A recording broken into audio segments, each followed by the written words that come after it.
Hey guys, this is FlixGuy and today I'm reviewing the second episode of Falcon and the Winter Soldier. Before we begin, this is a huge spoiler warning for this episode. Alright, let's get into the main review.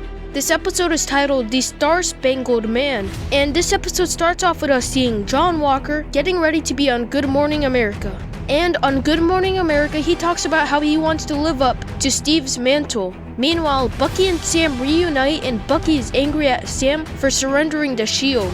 They travel to Munich and they find the Flag Smashers holding medicine and vaccines. Sam identifies a possible hostage and Bucky gets inside of the truck to find out it's not a hostage and it is the leader, Carly Morgenthau. All of the Flag Smashers are super soldiers and they quickly defeat Sam and Bucky. John Walker and Lamar Hoskins show up at the fight and they are no good as the Flag Smashers get away. John Walker and Lamar Hoskins tell Sam and Bucky to join them to stop the Flag Smashers, but Sam and Buck refuse. Meanwhile, Carly Morgenthau gets a death threat from an unknown number. In Baltimore, Bucky introduces Sam to Isaiah Bradley. Isaiah Bradley is a super soldier who fought Bucky in the Korean War. Bradley refuses to help them uncover information about additional super soldier serums due to being imprisoned and experimented on by the US government and Hydra for 30 years. Sam and Bucky argue about the existence of an African American super soldier. Bucky then gets arrested for missing a therapy appointment.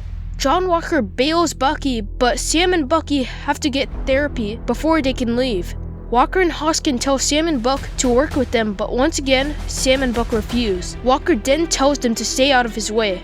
The Flag Smashers escape the Power Broker's minions by airplane, and one of the members sacrificed himself. Sam suggests that they go and see Zemo in Berlin, so they gather information about the Flag Smashers. That's how this episode ended.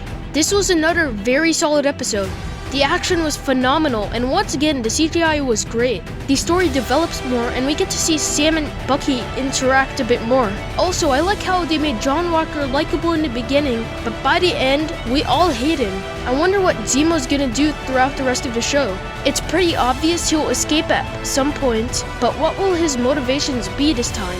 Also, we get to see Eli Bradley, which hints at us seeing Young Avengers at some point.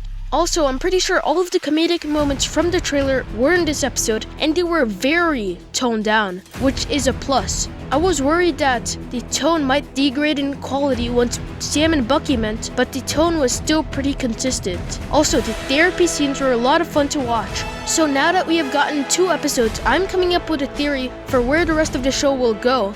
I feel like Walker and Hoskins might work with the Power Broker to get Super Soldier Serum, but in return they have to kill the Flag Smashers. I also feel like Sam and Buck might fix their friendship in the next episode, and they might steal the shield and have to go rogue. Of course, this is just speculation and none of this might even happen in the show. This episode was very good and it had many awesome rewatchable scenes. Overall, this episode was another very solid entry to the MCU, which is why I'm giving this episode a solid 10 out of 10. So, that's gonna wrap up this video. Thank you for watching, and until next time, guys, bye!